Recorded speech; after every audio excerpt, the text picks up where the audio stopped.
सांगे पेपरले लिहून कमी अमुक गाडीने येतो. गोड बोल्या होता आमच्या इकडे बी दसरा.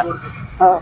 आणि बॅलिस्टर खोबराकडे होता, आवडे बाबू होता, आमच्या इटाळातले काही लोक होते.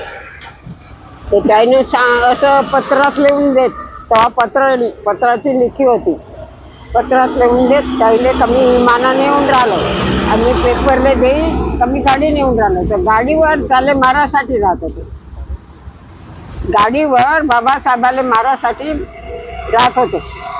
बाबासाहेब विमानाने येत, हे लोक जाऊन विमानानं घेऊन येत बाबासाहेबाला. मग बाबासाहेबांना म्हटलं होतं का मला नाग नदी आहे ना त्याच्या काठी दीक्षा घ्यायची आहे. हा नाला नाही का अंबाझरीचा नदी, हे जवळच आहे. मग येथे तय केला त्याने.